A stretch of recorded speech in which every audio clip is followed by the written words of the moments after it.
Good afternoon, everybody, and welcome to the Hertfordshire Growth Hub webinar. We're just waiting a couple of minutes for other people to join, and then we shall get started with today's webinar. Thank you. Everyone will be on mute, and at the end of the presentation, I will take everybody off mute to answer questions. If you do have any questions, feel free to put them in the chat box.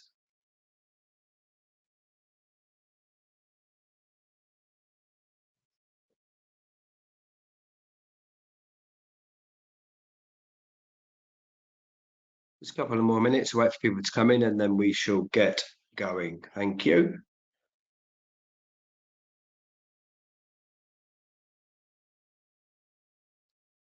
Okay, let's get started. So today's webinar is on modern slavery, address the risks and win more contracts.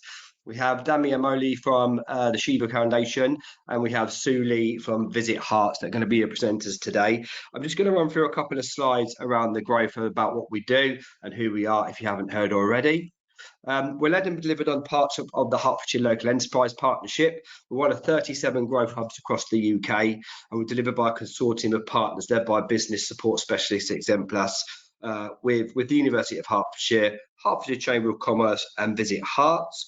Our support is fully funded, impartial, and it's free to you. There's no catches. It's available to all sizes of SME, regardless of size and stage of your business. We see ourselves as all the support in one place. We unlock support for vision and planning, sales and marketing, sustainability advice, resilience and risk, skills and recruitment, workplace well-being, regulation and compliance, and advice on finance and funding and wider through our ecosystem in Hertfordshire. How we do that is we do that for advice for our growth account managers and frontline team, events like we have today, webinars and in face-to-face events. We've got on-demand videos. We've got a great tool called Grant Finder, and we do have access to resource and the wider ecosystem within Hearts. If we're looking at in-depth advice, we've got a dedicated growth account manager team that carry out deep analysis on your organisation and provide ongoing support. Professional advice to support bespoke plan of action and overcome barriers to growth and identify new opportunities. And again, we can manage referrals throughout the ecosystem.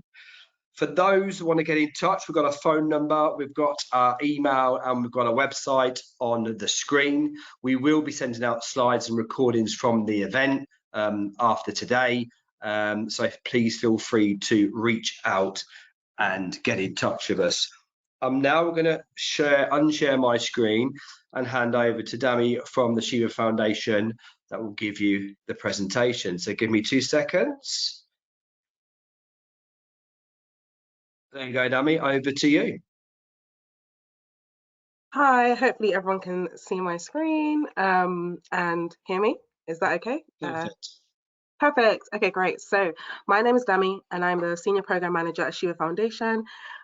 So thank you to everyone at the Growth Hub for the opportunity to share more details about the SME toolkit and also talk a little bit about modern slavery and how the resource that we design can hopefully be really useful for all of you to use to combat it. It is Anti-Slavery Day in the UK today, so what an ideal time to be talking about modern slavery and how we all as organisations could be instrumental in tackling it. And hopefully this will work. So just a little bit about us. So we partnered with Stop the Traffic, which is a really big organisation that works to tackle modern slavery, but using specifically kind of technology and analytics to create this resource for SMEs like yourself. We were established in 2016. Mainly working in the hospitality sector and working with hotels. As you know, I'm sure many of you know that hotels are high risk for modern slavery. So that's really where our expertise, the foundation of our expertise is from. And so we set up the Hospitality Industry Network to reach out to other businesses in the hospitality sector and advise them on how to tackle modern slavery. Since then, we've expanded our remit to other SMEs, to other small businesses, and we now have a expertise with working with local government and local authorities. But over the last couple of years, we've trained over 83,000 people across 568 organisations, collaborated with various partner agencies, universities, and our the many local authorities across the UK. So really proud of what we've done, and we hope that you can join our family of people learning a bit more about modern slavery as well. Okay, so just in terms of context and what is modern slavery, when we talk about the term modern slavery, it's an umbrella term that was adopted by the UK government in 2015 to coordinate the prevention and prosecution of 4 major crimes. So that is slavery, human trafficking, forced labour, and domestic servitude. All incidences of modern slavery really include 2 basic elements. So the first is the deception or coercion of an individual or group of people. And the second is that deception or coercion is for the purposes of exploitation. So if we think about what that might look like in practice, or on the ground with businesses, firstly, victims might be forced or deceived into working and being controlled by a trafficker who gains financially from them. They might be forced to work really long hours without breaks, be housed in inadequate accommodation, possibly have wages taken away from them. Traffickers might use psychological tactics to control their victims, or they might withhold their passports, their personal identification documents, or the victims might owe a debt because of the recruitment fees, the accommodation, and essentially that debt is impossible to pay off, so they have to stay in that state of slavery. So many different ways it might manifest, especially within a business context. But when we think about modern slavery and exploitation, it's important to note that it happens across the continuum. So at one end of the continuum, you might have kind of minor labor market infringements. There might just be, kind of working additional hours, working longer hours, right all the way up to really, various forms of abuses, physical, sexual, debt bondage, etc. And it's important that as SMEs and really the kind of eyes and ears of our communities, we are aware of exploitation at every stage of this continuum, because even kind of some more minor forms of exploitation or minor forms of kind of labour market infringements might be indicative of something more serious. So you're at the right webinar today, which is really good. When we think about the vulnerable, who is vulnerable to modern slavery, or who is the person that's likely to be a victim, there's no one size fits all. Anyone could be a victim of modern slavery, anyone could be a victim of exploitation. But there are certain possibly characteristics or circumstances that might make some workers more vulnerable to exploitation. And that might include their migration status. Do they have insecure migration status? Are they asylum seekers? Are they rough sleeping or homeless, sulfur surfing? Possibly, if English isn't their first language, it might be difficult for them to understand what rights they have, and therefore more susceptible to people who want to take advantage of those rights. Someone that's paid an extensive recruitment fee to an agency, either here or abroad, more likely to be vulnerable to exploitation.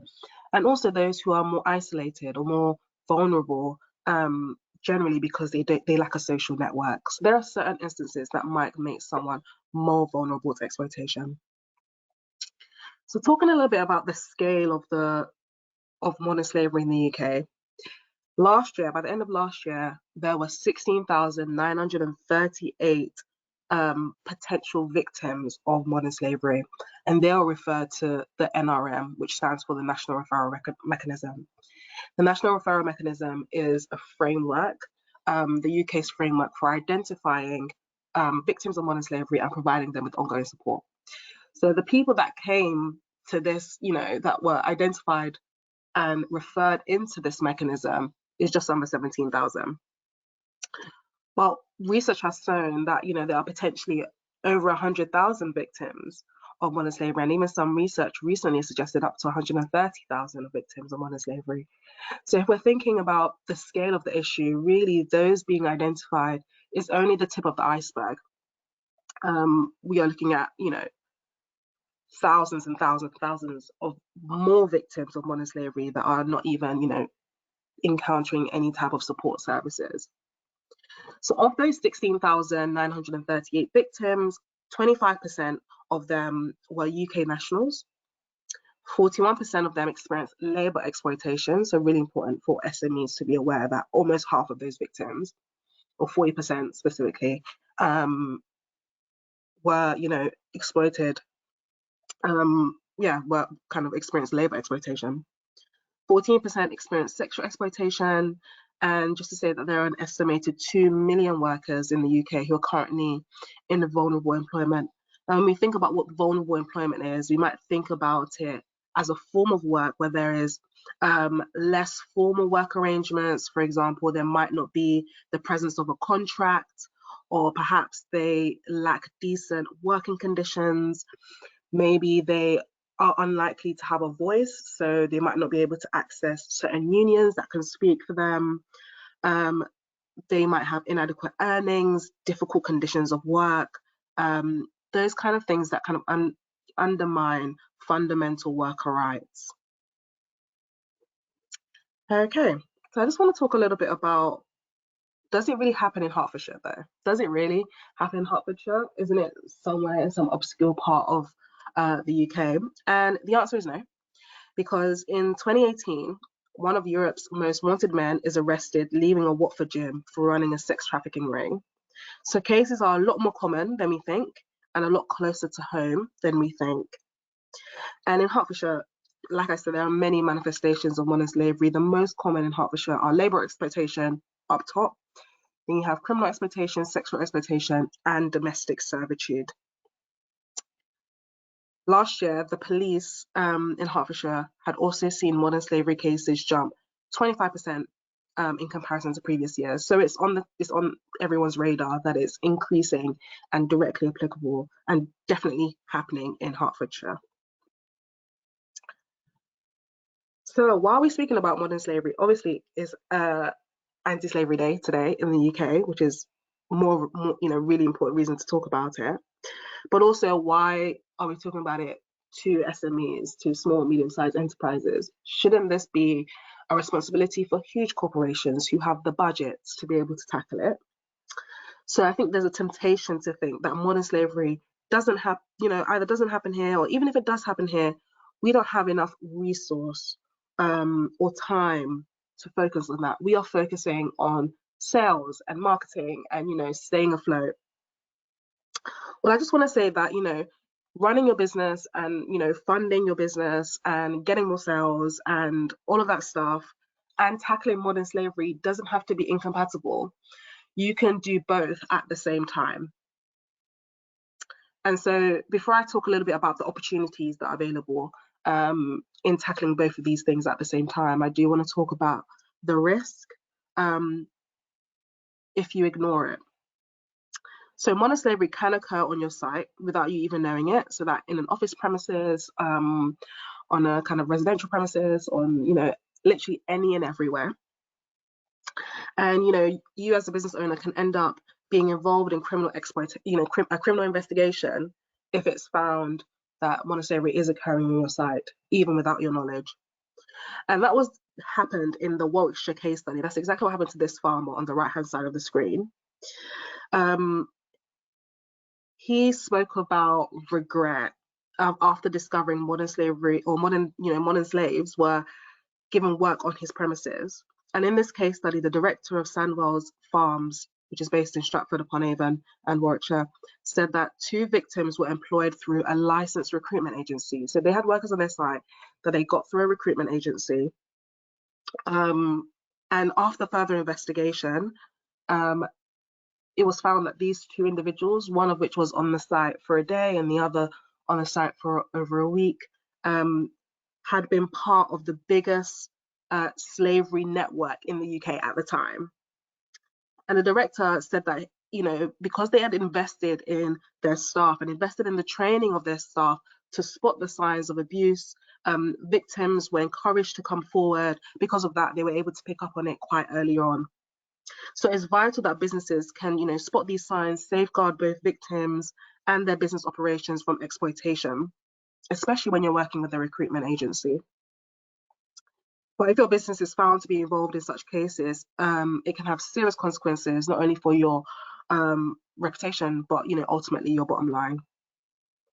But there are opportunities. And if I can just take you back a little bit to 2015, when the UK introduced the Modern Slavery Act.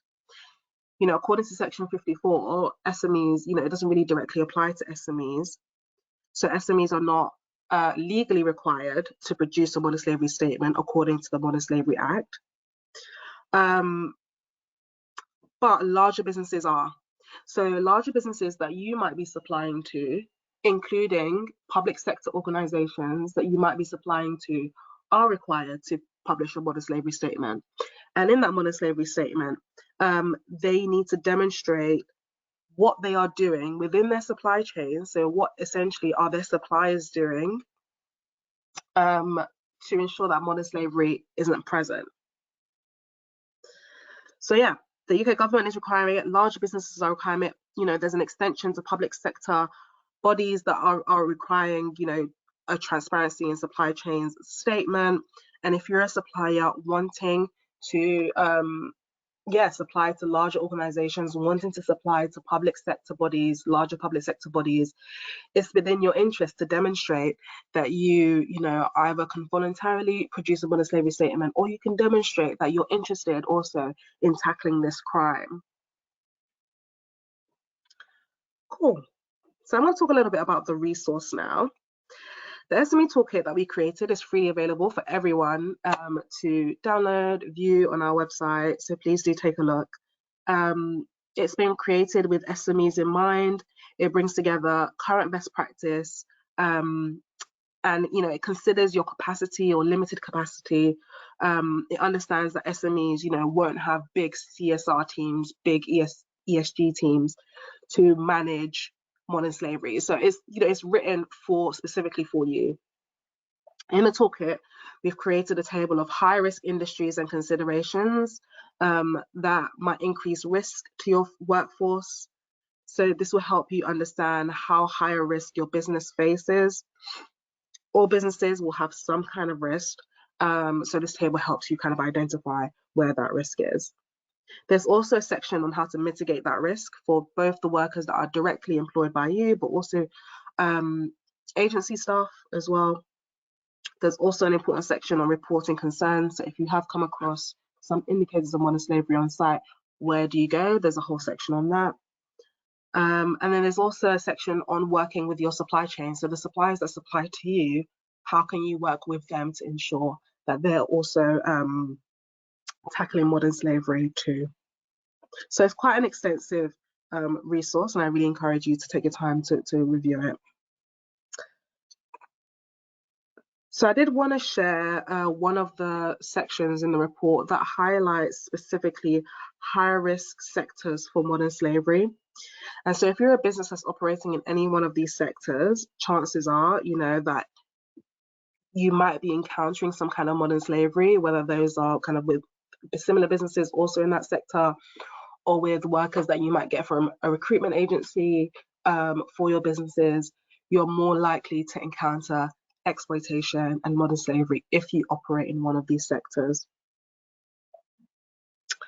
Okay, so as we can see there, we've got agriculture, nail bars, catering and hotels. We have car washes, warehouse and distribution, food and packaging processes, fishing and shellfish, recycling and waste disposal, commercial cleaning, construction and manufacturing. And the reason they're kind of at risk, not only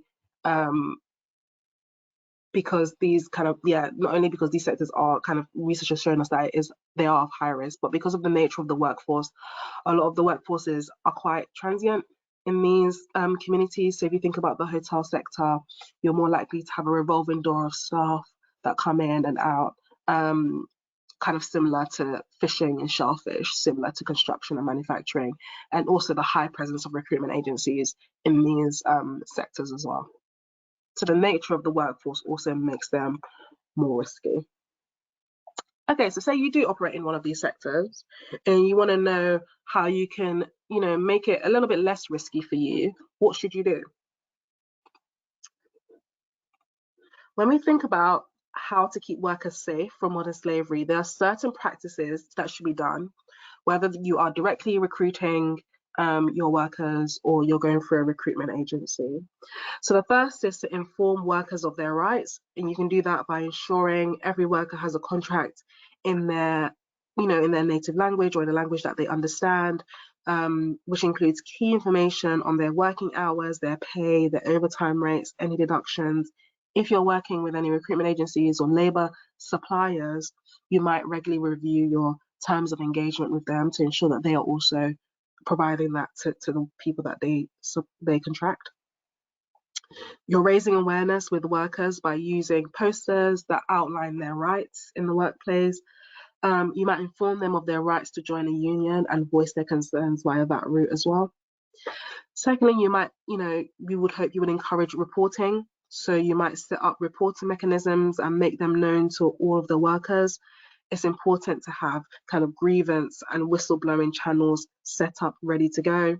And then you would possibly have posters on how to report concerns as well on site in language that, the workers that you are, that are on your site understand.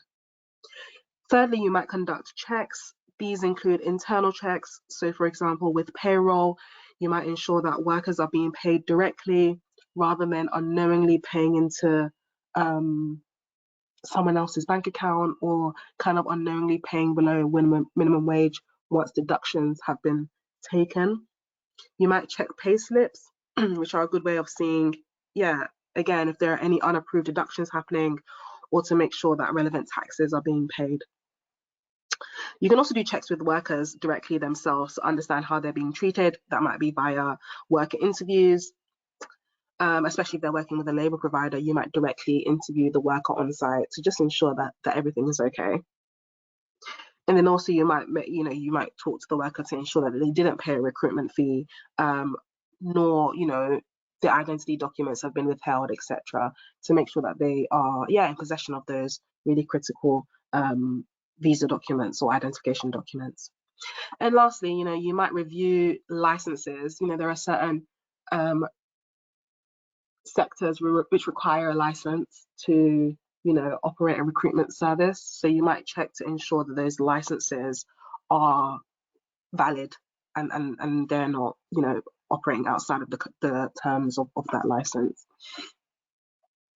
And so speaking about labour providers and recruiters, obviously they're so important in today's economy. Like I said, particularly in sectors with fluctuating production levels like food processing, shellfish, the hospitality sector.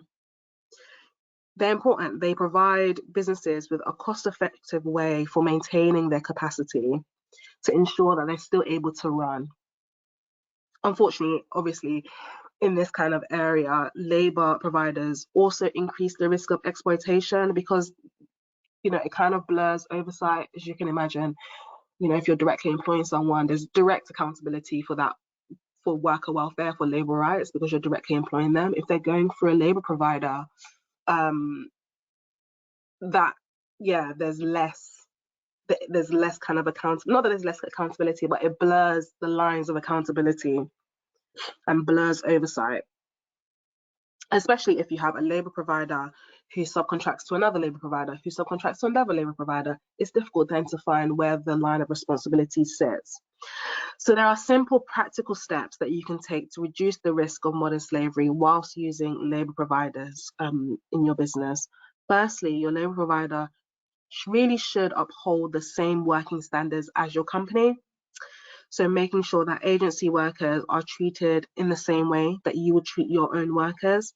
And so, at the end of the toolkit, there's a full questionnaire for recruitment agencies, labour providers, about the ethical practices, which I encourage you, if you are working closely with labour providers, I encourage you to take that questionnaire and share it with your labour providers, just to ensure that they also are meeting the same standards that you set for your own business. Number two is, if a labour provider's price seems too good to be true, it probably is. And so a helpful way to check that your labour provider is offering a price that isn't too good to be true is to check the charge rate guidance. And so if you go onto the GRAA's website, there's guidance there which was created by the Association of Labour Providers, and it kind of establishes how low labour rates can be, whilst covering the minimum kind of statutory requirements, whilst covering basic overheads. It sets that standard out in the charge rate guidance. Okay, and then in terms of driving improvement, let's say you have sent this questionnaire out to your labour providers and it comes back that maybe they don't have the relevant policies or practices in place or possibly there might be signs of exploitation within their organization or within their own supply chain, we recommend not immediately terminating your contract with them, because we as organizations, we want to educate and we want to be involved in improving sector-wide practices. So we recommend, to drive improvement, working closely with them to establish effective modern day mitigation practices on an ongoing basis, so that they also can improve their own practice, and hopefully we can work towards eradication.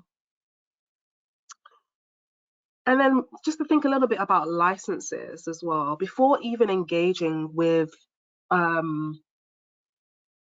new labor provider. So say you want to start a new relationship with a labor provider, there are some initial labor provider checks which might be useful to check whether there's exploitation happening within their own organization. And so you might check if they are involved, or check licenses, check that they are not on any prohibited lists, check how many layers of subcontracting is happening. So do they directly recruit workers, or are they subcontracting even further? Have they required a recruitment fee? Do they have adequate reporting mechanisms within their organizations as well? And once you are able to kind of answer these questions positively, then that you've at least mitigated the risk once working with this new labor provider. And then say you've now signed the contract and you are now working with this labor provider to provide you with labor into your business. What then happens next? So we suggest periodic checks over time. So conducting those periodic checks with them. And some best practice guidance around this might include writing down how exactly you're going to perform the checks with them in an actual policy or in a terms of engagement document. Establish how often you will do these ongoing periodic checks with them. Establish which documents you will be checking. So are you going to be checking payslips? Are you going to be checking right to work documents? So establishing what documents you will check with this labor provider on an ongoing basis. And also record the results. Every time you do complete a check with them, record the results and the actions that come up from them. And then you have ongoing engagement with agency workers. So likely if you are working with a labor provider, those kind of agency workers will be on your side. So it's important even then to build good rapport with the agency workers that are going to be on your side, and getting their perspectives on their experiences. So it might be, you might conduct kind of periodic surveys, you might have one-on-one conversation using interpreters as well. So just get increasingly engaging with them on site so you can build a rapport with them and hopefully evidence the work that you've done there as well. So I did want to briefly touch on supply chains, just because they're so integral to the work that we all do. As an SME, you have suppliers as well, but also you might not have the same leverage as like a huge corporate will have over their suppliers, because obviously they have financially would have more income usually than an SME, and so they would have more leverage over what their suppliers can do. So you might not have the same leverage as a supplier, especially if your supplier is a larger business than you.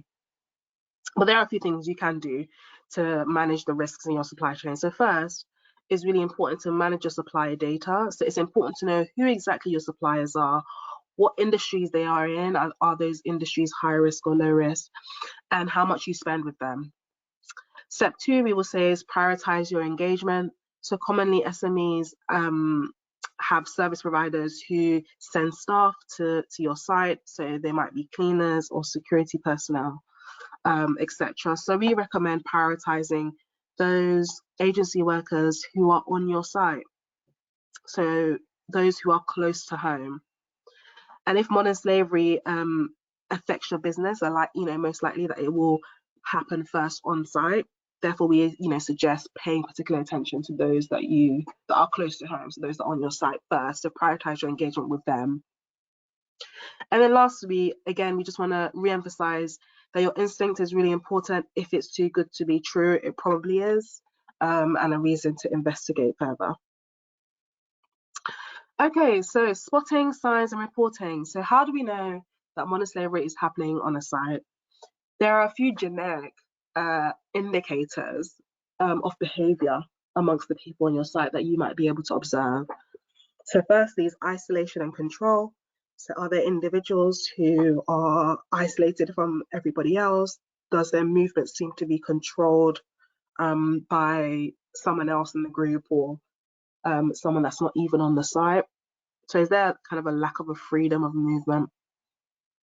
So reluctant to seek help. For example, if you offer additional help or support, if they're reluctant to accept it, that's an indicator of modern slavery. Unusual travel times. So have you noticed that, you know, people are traveling really early in the morning or really late at night in a group together? That's also an indicator of modern slavery. If they don't have any few or no personal possessions, even access to money to eat lunch, again, that might be, even though, you know, you're paying them generally as for a salary, if there's no money to eat lunch in collaboration with a few other indicators, that might be a sign of modern slavery is happening. Do they have a disheveled personal appearance? Disheveled physical and personal appearance. Again, another indication of modern slavery. And yeah, I did mention previously restricted movement, or are there a group of workers being picked up and dropped off at the same time, which is quite common in the construction industry. If you see any of these indicators of modern slavery, possibly it could be happening. What we do recommend is, you know, any one of these indicators, you know, in an isolated incident won't be, you know, a sign of modern slavery. But if you see a number of them happening over some time, there's possibly something, you know, it might be indicative of something more sinister happening. So in terms of reporting, obviously, if there's an emergency, immediate risk to life, if it's on your site and there's an immediate risk, we always recommend 999, first point of contact. If you have suspicions that it might be happening, especially with a labour provider that you're working with, we recommend getting in touch with the Gang Masters and Labour Abuse Authority. They have an email address called intelligence@gla.gov.uk, where you can email in any of your concerns, and they monitor that really quite closely. And there are some industries which have to be licensed by the GLAA. So if you are working in any of those specific industries, we definitely recommend going down that route. And perhaps you just have a suspicion. Maybe you don't have any concrete evidence. Maybe you haven't even observed a lot of these indicators together. If there's just a suspicion that it might be happening, we recommend reporting that suspicion to the Modern Slavery and Exploitation Helpline. And it's really important that you do, because even just an indication or suspicion that it might be happening, it could form part of a larger picture of other calls that have come through, of other signs that have been flagged as well. Okay, I also wanted to share a few of the resources that we have at the back of the toolkit to tell you a bit more about them. So there are various different resources throughout the toolkit to help you with this process of, you know, targeting and combating modern slavery, all linked in the SME toolkit. Some examples include a questionnaire for worker engagement. So to know exactly what questions to ask workers on site. So if you suspect something and you want to ask a few questions, there are questionnaires there specifically for workers. We have a questionnaire for agencies, like I mentioned previously, to help you understand what processes they have in place to protect their workers. We've got a mock language poster. We've got an example of a due diligence policy for labour providers. We've got links to supply chain and risk assessment tools. So if you want to take a closer look at your supply chain to ensure that they are not, that there's, you know, that you're trying to tackle as much, you know, exploitation in that supply chain as possible, we have a few risk assessment tools for you to work through kind of at your own pace as well. Okay, I'm at the end of the presentation. Can I hand back over to you? Because I think we're doing questions at the end. Yeah, absolutely. Of course you can, Dami. Yeah. Thank you so much for that. Really, really interesting. We'll come to the questions at the end. Sue, I'm going to hand permissions over to you so you can share your slides. Thank you.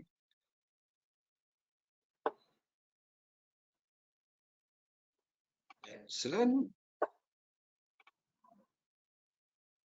Hi, can you hear me? I've taken you off mute. Yeah, excellent. Over to you, Sue. Thank you very much. Lovely, thank you. So I'm just going to give you a quick intro on Visit Hearts for those who don't know about us. So I'm Sue, I'm the Senior Destination Manager at Visit Hearts. Need to go on my slide, here we are. So Visit Hearts, who are we basically? So we're the official destination management organisation, which is a mouthful, I know. So we are known as a DMO. We've recently been accredited by Visit England, Visit Britain as a local visitor economy partnership, which is known as an LVEP. Basically, as a DMO, we are responsible for supporting and growing the tourism industry within the county. We were established back in 2015, and our partnership is made up with both private and public sector. We have 50 stakeholders that benefit from that strong visitor economy in the county. We work with the likes of hotels, attractions, events, restaurants, transport operators, as well as the local authorities. Our core funding comes from Hertfordshire County Council and Hertfordshire's LEP, working all together to promote Hertfordshire to the local, national and international audiences. So just quickly, our vision is to grow the value of Hertfordshire, Hertfordshire's visitor economy by increasing overnight stays and spend, providing that strong destination message to enhance that wider placemaking and inward investment initiatives, and also to support the growth of tourism businesses, skills development, new investment and product development. As the official destination management organisation for the county, we support the sustainable growth of the visitor economy by providing our businesses with the tools that they need to develop and grow. So our strong industry connections allow us to represent the best interests of our partners and provide businesses with the most up-to-date intelligence. We do this through our business networking, which includes our quarterly networking events, hoteliers forums. This is bringing all the accommodation providers together. Skill support, we know that there are challenges that we face around recruitment in the tourism and hospitality sector. We also have our travel trade partnership. Travel trade programme, basically we want to be engaging with operators in the key markets to ensure that Hertfordshire is a product that they include going forward. We also have our own MICE networking, which is meetings, incentives, conference and events. We also have our B2B website, our B2B monthly comms that go out. Through our in-house team and wider networks of specialist contacts, we can also advise, give advice and expertise, including digital, marketing, content, PR, travel trade, and businesses can access our resources, as I said, through our B2B website. We also work in partnership with other organisations such as Hertfordshire Growth Hub, Wenta, Better Business for All.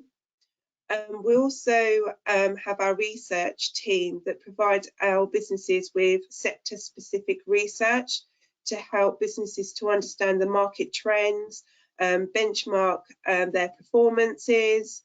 Our partners all receive regular updates through our industry insights communication with results from our monthly business barometer.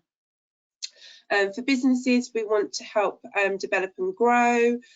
We are happy to do letter of support.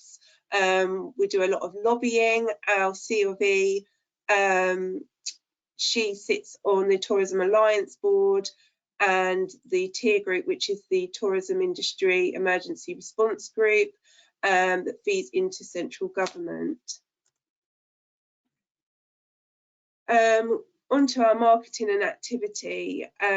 Visit Heart's destination brand and our engaged network of our businesses allow us to bring people together to deliver that collaboration of that destination marketing activity. We have a variety of opportunities targeting different audiences, which position our investor partners as part of the destination story, while also increasing buy-in and power and reach for everyone involved. This includes engaging content that drives visits and help partners to reach new audiences. We have our B2C website, our B2C comms. We have our social media platforms, Facebook, Instagram, TikTok. TikTok is actually new for us. We also run campaigns with our partners. Our biggest campaign is the Hearts Big Weekend that we do just the start of the season, giving away free prizes, free entries to local residents as we see them as ambassadors. We have our summer and our winter campaigns as well. And also touching on like PR and influence activity, we regularly collaborate with local, national and international publications, the travel trade press, influencers, all to amplify our destination message. And our investor partners are prioritised in those pitches from recommendations, press releases, press visits and features. That's basically us in a nutshell. I could talk more, but I don't think my voice can take much more. But yeah, this is just a quick intro of Visit Hearts. My details are on the screen now. If you would like further information, please just drop me an email. Thank you.